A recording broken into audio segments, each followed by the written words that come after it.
Ustadz, ini untuk menjalani sehari-hari Mbak Tiara ini dia masih tetap nggak bisa maafin ibunya. Jadi Mbak Tiara, kalau Mbak Tiara ingin keluar dari kungkunan masa lalu dan ingin mengurangi beban hidup seperti ini, satu-satunya cara adalah melapangkan, memberi maaf. Kita bisa membuka kisah di dalam ayat Al-Quran itu begini.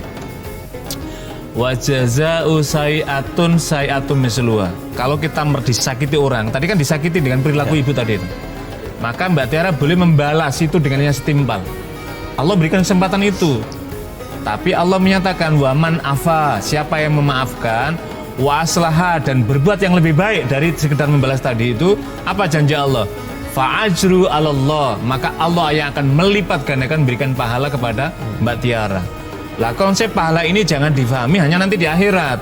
Tetapi di dunia pun ketika kita melapangkan memberikan maaf pada orang lain, maka pintu-pintu rahmat Allah akan buka berikan kepada kita. Jadi kalau Mbak Tiara tadi menutup tadi masalah tadi itu, maafkan ibundanya. Satu harus diingat, Mbak Tiara bisa menikmati hidup di dunia karena apa? Karena jasa seorang wanita, apapun dia pekerjaan dia, boleh kita mencaci maki perbuatan dia, tetapi jasa dia mengandung 9 bulan lebih, melahirkan, menyusui. Ini adalah sumbangan jasa yang kata Nabi, andai kata Anda bisa memanjakan, membalas seluruh kehidupan ibu Anda, untuk membalas ini, maka kata Nabi Anda belum sanggupnya. Karena itulah kisah yang tadi sebelum kita ceritakan, Uwais Al-Qarni itu melihat jasa ibunya sampai ibunya digendong dalam kesehariannya karena ibunya lumpuh. Bahkan pergi haji pun digendong. Ini kan jasa yang melampaui dari situ. Jadi kalau Mbak Tiara, saya selalu menasihatkan, maafkan dia. Kalau Anda memaafkan, maka Allah akan membuka lembaran baru kehidupan Mbak Tiara. Kita tidak tahu. Mbak Tiara masih muda, hidup insya Allah kasih umur panjang, masih ada kesempatan hidup, menata hidup. Dengan melapangkan, mungkin nanti Allah akan mencurahkan moranya. Ingat, orang yang pernah berlumur dosa yang luar biasa, kemudian dia memberikan minum seekor kalbi, hewan apa itu anjing saja, maka Allah memaafkan dia dan Allah berikan kesempatan dia pada kebaikan. Jadi mari Mbak Tiara, sudahlah, kita maafkan, apalagi ibunda sudah tidak ada. Mudah-mudahan dengan cara seperti itu Mbak Tiara Allah lapangkan jalan hidupnya, Allah bukakan pintu kebaikan-kebaikan di masa yang akan datang. Yang kedua, Mbak Tiara ini harus banyak bergaul, berkumpul dengan orang-orang baik, supaya tercerahkan, dapat tuntunan, sehingga bisa melangkah menjadi yang lebih baik lagi. Ibu meninggalnya karena apa? Ibu sakit paru-paru. Sakit paru-paru.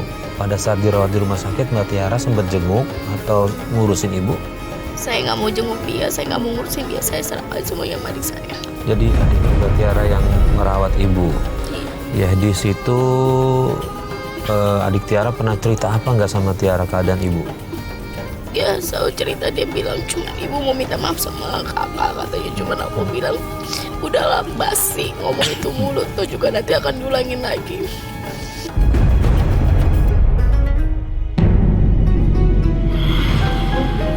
Assalamualaikum Kak Tiara. Assalamualaikum Kak Tiara.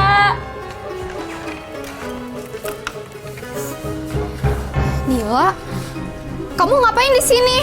Kakak kan udah bilang kakak nggak mau ketemu sama ibu. Kak, aku mohon jenguk ibu. Ibu lagi sakit keras, Kak. Masa kakak tega sama ibu? Tega? Kamu tahu kan siapa yang tega? Ibu yang udah nyakitin hati kakak. Kakak bisa maafin ibu?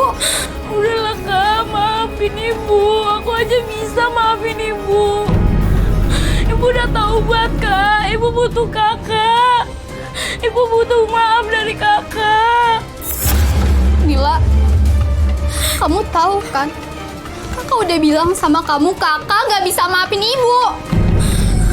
Kakak nggak akan pernah bisa maafin ibu. Sampai ibu mati, kakak nggak akan pernah maafin ibu. Ibu itu keji. Astagfirullahaladzim Kak. Istighfar Kak. Udah kamu pergi sana.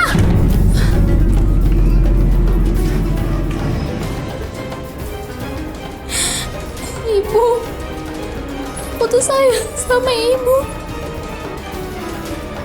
Tapi kenapa aku nggak pernah bisa maafin ibu?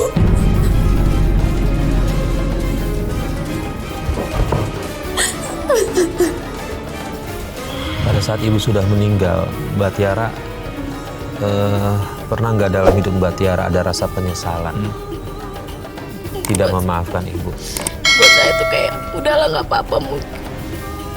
Oh ya saya belum bisa maafin, saya sempat berpikir ya udahlah ngerasain deh kalau pergi gitu, mungkin itulah udah azab yang lo terima kayak gitu. Saya pun datang ke makamnya aja hanya sekali saat itu, udah cuman ya namanya diajak sama keluarga, mungkin saya nggak bisa nolak, saya ikut aja, cuman selebihnya saya nggak pernah datang ke makamnya lagi. Pernah mimpiin ibu sebelumnya atau gimana? Ya itu ibu cuma mimpi nangis, terus dia cuma mimpi dia bilang tolong doakan saya gitu. Seperti itu, saya di sini disiksa, saya sakit kayak gitu. Saya mimpi seperti itu, cuma menurut saya mungkin itu balasan atas sikapnya dia, atas perilakunya dia, atas pekerjaannya dia itu. Saya nggak mau ambil pusing. Bahkan saat ini saya lebih takut kehilangan ayah saya dibandingkan ibu saya gitu, karena ayah saya tuh dari kecil udah menjadi seorang ibu buat saya. Oh, saat dalam balutan kebencian itu dia tetap meskipun sudah diingatkan, mungkin bukan berarti ibunya yang datang, tapi ada alam bawah sadar yang mengingatkan dia untuk coba memaafkan, tapi dia tetap tidak memaafkan. Jadi Mbak Tiara, kalau tadi kisah cerita tadi itu sebenarnya saya merinding dapat cerita itu. Ya. Karena ada kisah begini, Nabi SAW dalam suatu perjalanan ketika melewati sebuah kuburan, tiba-tiba Nabi mengambil sebatang pelepah kurma kemudian ditancapkannya. Nabi berdoa, kemudian sahabat yang lain mengatakan, ya Rasulullah, Anda kan nggak kenal dia, apa yang terjadi Rasulullah? Saya diperlihatkan Allah, orang ini sedang disisa yang luar biasa, maka aku sekedar menancapkan untuk menjadi pendingin sesaat saja, kata dia. Orang ini mengharapkan doa dari saudaranya, maksudnya kaum yang lainnya. Jadi karena itulah kita di dalam agama dianjurkan bertuntutkan Allahumma firil muslimina wal muslimat. Allahia, ya Allah ampunilah dosa tidak hanya saudara kita, saudara kan, kaum muslimin, kaum muslimat, Allahia, baik yang masih hidup, wal amwat, atau yang sudah meninggal. Jadi kita disuruh mendoakan kaum muslimin yang masih hidup ini dan kaum muslimin yang sudah meninggal gitu. Lah apalagi tadi Mbak Tiara ini bunda kandungnya, ibundanya. Sebenci-benci apapun, tadi kan ibunda tadi kan sudah memberikan isyarat atau meminta maaf, bahkan dalam sakit tadi melalui adiknya tadi minta maaf. Ini isyarat besar. Ibundanya sebenarnya perih tahu tentang perbuatan itu. Mbak Tiara saya paham betul, Mbak Tiara ini perih menyaksikan ini dan merasa dendam yang luar biasa. Tetapi jangan dilampiaskan dendam ini berkelanjutan. Kita harus ingat mungkin suatu saat Mbak Tiara berumah tangga, kemudian anaknya juga gitu. Jadi kan ada penjelasan begini, kalau anak itu memaafkan, nanti kalau suatu saat kita pernah bersalah pada anak kita akan mudah memaafkan pada kita. Yang kedua harus ingat, saya selalu mengingatkan, pintu maaf kepada siapapun bahkan, apalagi kepada orang tua, apalagi pada ibundanya, ini akan menjemput rahmat Allah yang lebih besar yang Allah turunkan pada kita. Bersyukurlah masih ada ayah yang menjadi pendamping, yang menjadi penyemangat dalam hidup. Dan ibu sudah mendahului, maka maafkanlah. Agama menuntutkan berikan maaf. Kalau Anda ingin dilapangkan, maka inilah saya kira Mas Farid kita nasihatkan pada Mbak Tiara. Mbak Tiara sudah berkeluarga? Belum berkeluarga. Kalau boleh sekedar saran sih, kalau menurut saya gini, Mbak Tiara kan datang ke kita mau menghilangkan rasa gundah gulana, kenapa nggak bisa memaafkan ibu? Oke, Pak Ustadz, ini Mbak Tiara belum berkeluarga, tapi dia sebenarnya sih kalau menurut saya sih ada hati kecilnya dia yang ingin memaafkan ibunya, tapi tetap belum bisa. Apa yang harus dia lakukan dalam waktu dekat ini, Pak Ustadz? Yang pertama yang harus dilakukan adalah mengingat bahwa nikmat Allah lebih besar yang diberikan pada kita. Salah satu nikmat terbesar itu adalah Allah berikan kesempatan Maria lahir dari rahim ibunya. Apapun dosa dia dari ibunya, itu adalah salah satu nikmat. Yang kedua, tadi kan pernah mengalami masa membunuh. Allah berikan kesempatan untuk masih hidup di sini. Yang ketiga, Allah Maha Al-Ghafur Al-Ghafar, Maha mengampuni, Maha pemberi ampunan. At-Tawwab, Maha memberi menerima taubat. Maka caranya adalah memohonkan ampun kepada Allah atas dosa-dosa maksiat yang dilakukan oleh ibundanya.